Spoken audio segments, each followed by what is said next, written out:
Atenção. Fica.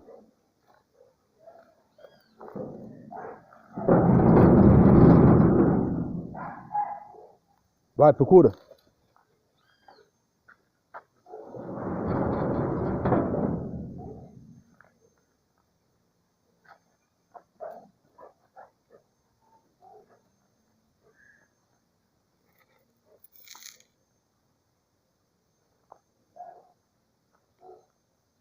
Procura.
Lá, procura.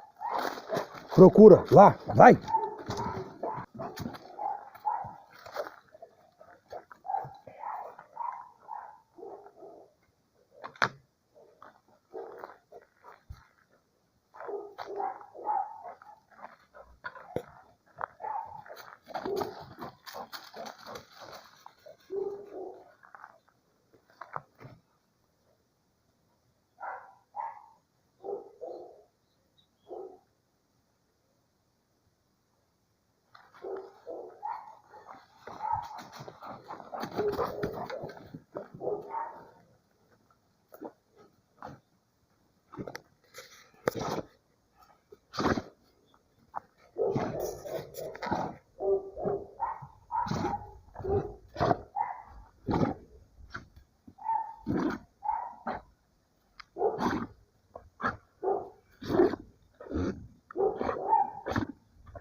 Atenção.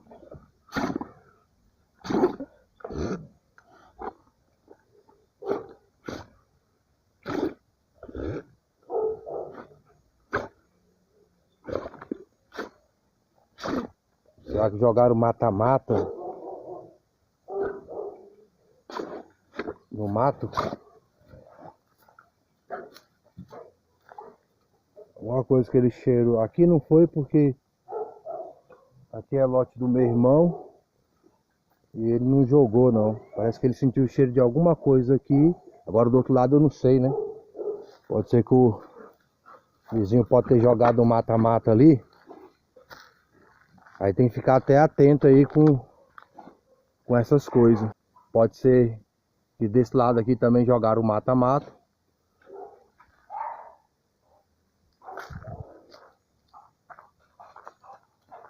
E o cachorro sente, né? Tem que tomar cuidado com esses aspectos, mas já tá melhor. Tá vendo esse olho aqui, Baruque? Esse olho, ó. Esse olho aqui tava bem machucado, mas melhorou. Alguma coisa que parece que furou o olho dele. Às vezes eu fico pensando se é coisa da idade ou se é alguma coisa que furou o olho do cachorro. Mas tá melhorando, mas estava pior. Parece um machucado. São coisas do dia a dia. Locais como esse assim, ó. Ó, ele fica esperando o comando, ó. Vai, procura.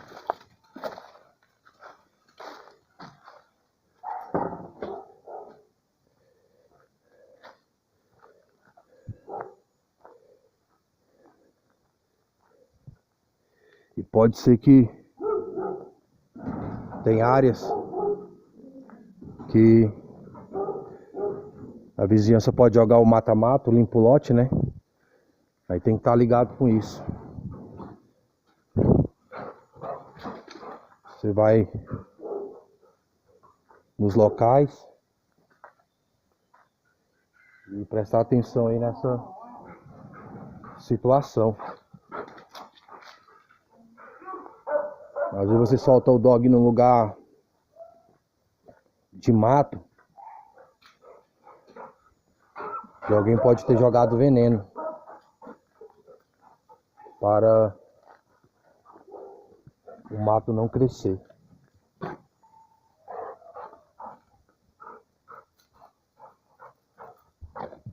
O cachorro tá ali cheirando, se você não sabe,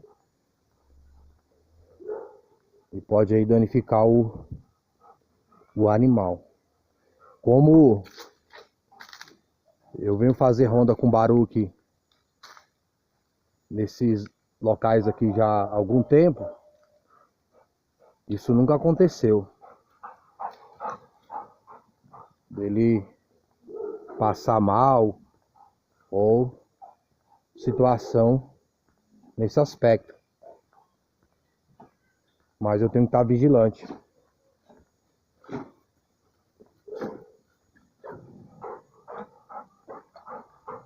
Até entrar em contato com os vizinhos aqui. Ó, tem alguma coisa incomodando ele, ó.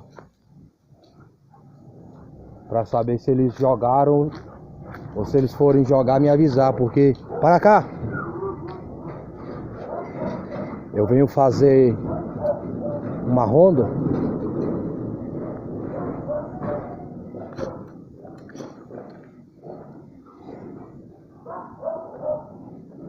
E aproveita aí e dá uma olhada aí pra vizinhança aí, os vizinhos que ainda não construíram.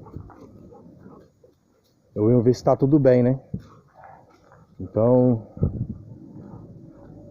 de certa maneira eu tô tomando conta, né? Eu tomo conta aí. Aqui todo mundo se ajuda, né? A gente tá sempre ajudando uns aos outros. Vamos, Baruque! Nesse aspecto. Mas para prejudicar meu dog não, né? Então tô fazendo a ronda aí, dando uma olhada aí. Tomando conta, né? Pros vizinhos aí. Joga ali um mata-mata, não avisa. Baruque! Vamos! E danifica o meu animal. Sendo que eu, como que tô fazendo um favor, né? Tá tomando conta aí, mas eu acredito que foi alguma coisa que ele respirou ali só naquele cantinho. Quem sabe tinha algum bichinho, alguma coisa. Uma pedrinha que ele respirou. E vai. E entrou ali nas narinas dele, né? Deu uma entalada. Acredito que seja nada grave não, mas eu vou andar me informando. Que vai que o vizinho limpou aqui tudo e jogou veneno aqui. E o cachorro aí, ó, cheirando, fazendo a ronda. E se isso aconteceu ou se vai acontecer, eu evito de trazer o animal, né?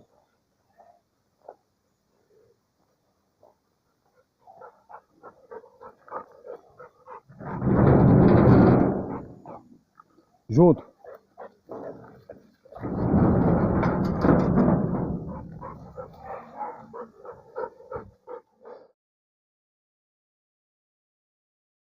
Irmão Wesley, tem uma mensagem pra você aí, bicho, ó. Na real mesmo, hein? Se liga.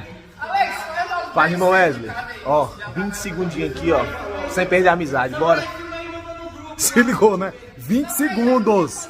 20 segundos. Nesse vídeo foi 20 segundos, ó. Esse que não tem barba é um amigo meu. Eu não vou falar aqui nem o nome dele, porque eu não sei se ele curte. Mas o outro que tá de barba aí é o Gabriel Bonfim. Ele e o irmão dele são lutadores profissionais, lutam no UFC, que é a maior organização de lutas mistas do mundo. Os melhores lutadores estão lá. Eu comecei a praticar a luta muito cedo, né? Desde criança. Sempre fui inspirado a estar me exercitando, estar bem condicionado fisicamente, também mentalmente. Eu acredito bastante na prática esportiva.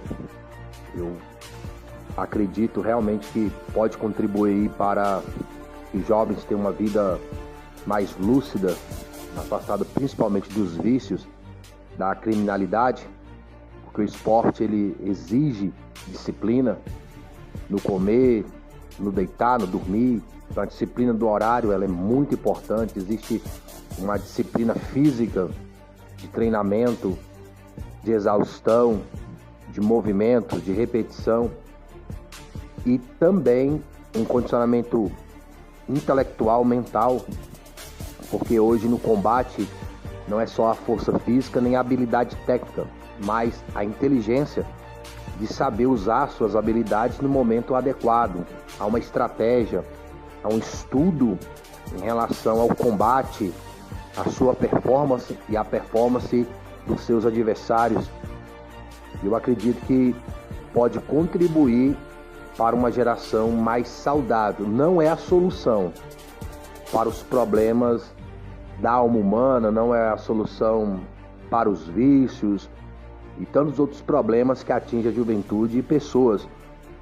Mas eu acredito que é uma ferramenta que Deus pode usar para contribuir para que a pessoa tenha uma vida mais digna consigo mesma e com o seu próximo. Um atleta que está numa pegada de entendimento profissional, ele não pode sair aí brigando com os outros. E as pessoas têm que discernir o que é briga e o que é luta. Briga é confusão. Luta é duas pessoas que treinaram, foram condicionadas e orientadas para uma performance, para sobressair sobre o outro lutador. Existem regras e existe uma condição para que o atleta possa participar daquela organização e competir. Se ele for um lutador briguento, cheio de confusão e etc., geralmente ele não vai poder fazer lutas e ser aceito. Se a pessoa se envolve com criminalidade, bandidagem e etc, a pessoa não vai poder performar no contexto profissional, ele não vai poder lutar. Então luta é uma coisa e briga é outra. Então o lutador ele combate para sobressair sobre o seu adversário com as suas habilidades adquiridas com bastante esforço e bastante treino. Eu acredito que são ferramentas que uma boa orientação, uma boa instrução pode abençoar vidas, mas a solução para todos os problemas de jovens, adolescentes, no geral de pessoas, é Cristo como único Senhor e Salvador da alma. É ter uma vida de santidade e justiça com Deus. Nós vivemos um contexto que algumas coisas hoje que são aceitas até pela ciência como benéficas para o corpo e para a mente humana, alguns anos atrás eram oprimidas e reprimidas no contexto religioso. Ainda tem pessoas dentro desse contexto. Uma pessoa perguntou para mim se havia alguma edificação na luta. Eu disse que sim, aí a pessoa disse que não. E eu falei, eu vejo no atleta disciplina, pessoas que se abstêm de alimento para poder bater o peso, a pessoa que abre mão de certas coisas para poder estar performando e ter um bom desempenho na luta. Eu uso aquela situação na minha vida espiritual. Se a pessoa está abrindo mão para um contexto terreno, de performance terrena, de vitória terrena, para ser um campeão de algo terreno, quanto mais no contexto espiritual. Um cristão abrir mão de estar pecando para ter uma vida com Deus, para vencer o pecado, para vencer as tentações. O atleta ele faz jejum, então a pessoa faz jejum para competir. Terreno, para ter uma performance melhor terrena, para bater o peso, para alcançar o seu objetivo terreno. Aí a pessoa não vai se abster de alimento, fazer jejum para um contexto espiritual. Então é muito da forma que a pessoa olha, daquilo que a pessoa vê, como a pessoa enxerga. Então quando eu vejo um contexto de alta performance, eu consigo contextualizar para a minha realidade espiritual. onde você deve ter uma alta performance espiritual. Quando eu falo alta performance espiritual, eu não estou falando de ser melhor do que você, melhor do que o próximo, mas é vencer os meus adversários, vencer as adversidades da caminhada cristã, tendo Cristo como único Senhor e Salvador da minha alma, porque você tem que ter uma performance espiritual, uma vida de oração, uma vida de consagração, de leitura bíblica, de prática das Escrituras, para poder enfrentar adversários espirituais, a enfrentar tentações, enfrentar pecado, enfrentar o seu homem carnal, que não quer obedecer a Deus, subjugar esse homem carnal, através de técnicas espirituais, de um manejo espiritual, a qual Deus dá através do Santo e Senhor Jesus Cristo, na confiança, nas atitudes que Cristo teve para poder vencer certas situações. Então, eu olho esse aspecto da disciplina e tenho essa disciplina no meu contexto espiritual como algo bom. Então, para mim, é bem natural fazer essa contextualização, ainda mais que eu comecei a treinar bastante cedo, já tem alguns vídeos falando alguns trechos da minha vida nesse aspecto de treinar, de me condicionar. Se eu tivesse me profissionalizado, ajudaria mais ainda, porque eu me afastaria de algumas amizades que eu tive na minha adolescência, porque elas me atrapalharam da minha performance. Então você até se afasta de certas amizades, certas situações, porque você tem um objetivo de ser campeão naquilo. E a Bíblia fala lá no livro de Apocalipse, quem vencer. Quando o Senhor Jesus se revela ali ao apóstolo João, na ilha de Patmos, ele manda cartas para 7 igrejas, e ele sempre está afirmando, confirmando, reconfirmando que é aquele que vencer. Vencer o que? A carne, o pecado, as tentações, os espíritos caídos. E existe um treinamento espiritual dado por Deus, e o técnico é o Espírito Santo. As orientações é a palavra de Deus para que você tenha uma boa performance espiritual e seja mais do que vencedor nas coisas do Senhor. Agora, pessoas que não têm essa visão, eles simplesmente têm a visão religiosa, mas que pode ser espiritual. Se a pessoa está fazendo uma crítica dentro de algo que a pessoa vive, para ela serve. Se você quer entender melhor o que estou falando, leia o livro de Romanos capítulo 14. Tem gente que come legumes e tem gente que come carne. A Bíblia fala que eu não devo julgar quem come legumes nem quem come carne, mas a Bíblia fala que quem come legumes é fraco. E nós devemos suportar os fracos na fé. Então, pessoas que têm esse contexto como se fosse simplesmente algo negativo, a Bíblia chama eles de fraco, mas eles pensam que eles são fortes, mas eles são fracos. E eu entendo que tem um momento que Deus chama você para servi-lo exclusivamente. Deus pode chamar um atleta e ele ter que decidir de abrir mão da sua vida de atleta, mas pode ser também de advogado, médico, engenheiro, construção civil, pedreiro, marceneiro. Pode ser qualquer outra profissão, qualquer outra coisa que ele se dedique, e Deus pedir que ele abra mão totalmente daquilo para se dedicar especificamente a um propósito espiritual dentro da obra do Senhor. Mas nem todo mundo tem esse chamado. Algumas pessoas não foram chamadas especificamente para ter uma vida ministerial nesse aspecto. Alguns vão frequentar igrejas, vão continuar nos seus trabalhos, vão continuar nas suas atividades, que não seja pecado, que não traga escândalo, e vão servir a Deus. Outros, Deus pede exclusividade porque Deus tem um propósito. Tem pessoas que se gabam de orar 4, 5, 6 horas. Isso é graça. Aquilo ali é o chamado que a pessoa tem. Outros têm um chamado para orar 2 horas por dia, outros 4 horas, 6 horas, outros 10 horas, 1 hora, outros 5. Independente. É aquilo que Deus te chamou para fazer que é importante. Então as pessoas muitas vezes querem transmitir ao outro aquilo que Deus transmitiu a elas mesmas, e muitas nem vivem aquilo.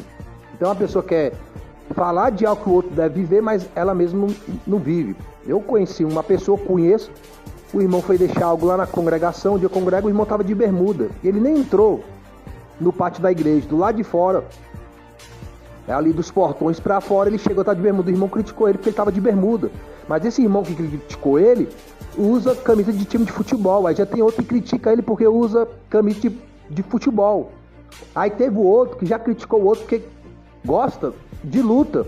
Mas esse que criticou o gosto de luta estava passando cola na prova de instrução teológica. O outro critica o outro porque assiste luta de MMA, assiste esporte de combate. Mas esse que critica quem assiste lutas, esporte de combate, assiste futebol.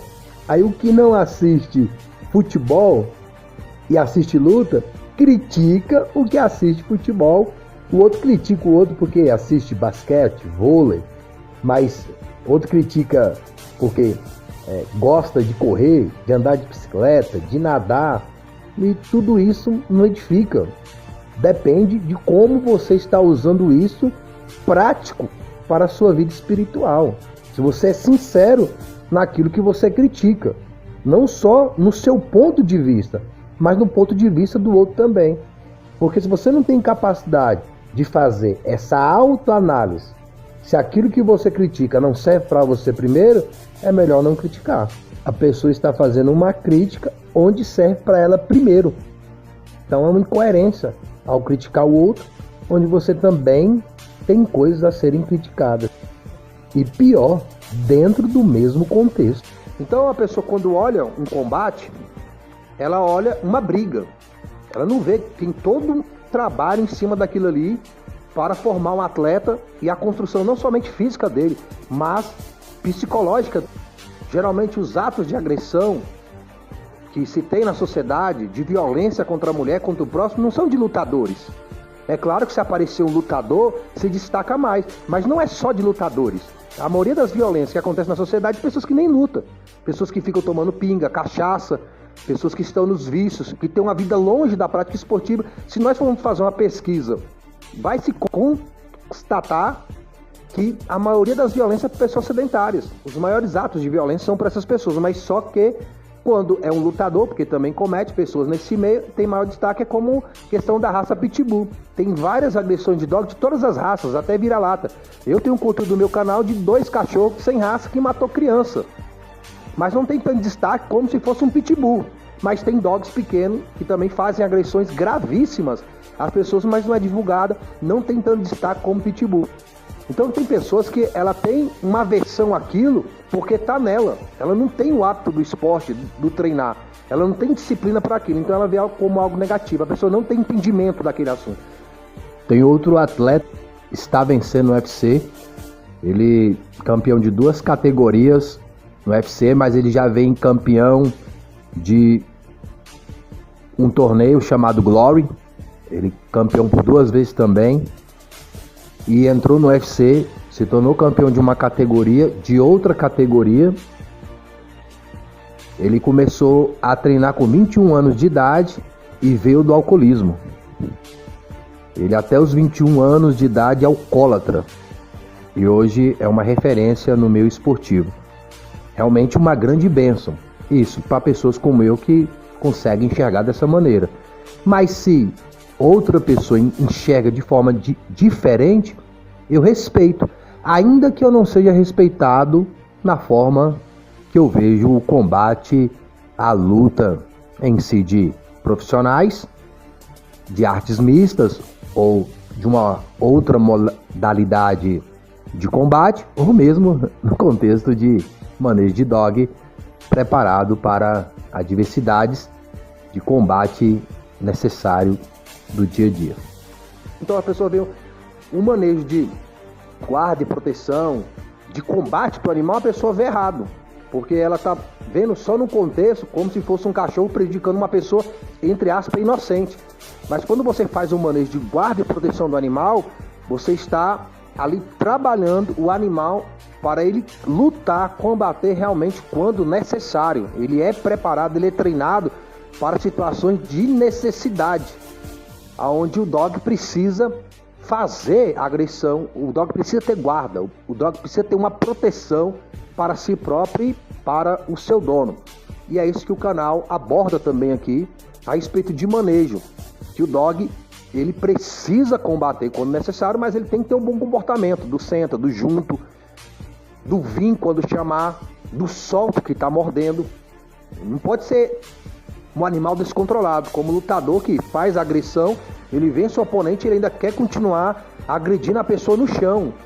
E o juiz vai separar, ele quer continuar agredindo. Pessoas assim geralmente são expulsas. Elas nem podem mais lutar. Tá ali combatendo. O juiz parou a luta, parou a agressão. Ou tem lutador que ele já percebe que o outro não pode mais reagir, ele não vai nem agredir mais. Não precisa nem o juiz fazer a intervenção. Então, assim, tem um controle emocional sobre aquilo. O manejo de guarda e proteção tem um controle emocional sobre o animal. Mas para você ter esse controle emocional sobre o animal, você tem que ter sobre você mesmo, que já é um fruto do Espírito Santo, do domínio próprio. Eu cresço bastante no contexto de manejo de dog, porque quando eu vou transmitir dominância e liderança para o animal, eu tenho que estar dominado por Deus, pelo Espírito Santo. Praticamente tudo eu consigo contextualizar para a palavra de Deus, mas nem todo irmão, nem todo crente vê dessa maneira. É como se ele fosse limitado a ver a mais do que os próprios olhos dele estão mostrando. Ele não consegue ter uma visão além da sua própria percepção religiosa a respeito daquilo. E Deus é muito mais do que aquilo que qualquer pregador possa estar falando ou ensinando, por melhor que alguém julgue ele ser. O Espírito Santo é ele que realmente dá entendimento mesmo das coisas do Senhor, que às vezes nem com palavras nós conseguimos contextualizar. Apenas nós percebemos e agimos de acordo com a vontade de Deus, que ainda está longe de realmente ser o perfeito que Deus quer de nós. Mas é um processo de exercício, de disciplina, até a estatura de varão perfeito. Há um processo de disciplina na luta, no combate. Para haver paz, tem que haver o combate. Tem que haver a luta contra a injustiça, contra aquilo que é errado.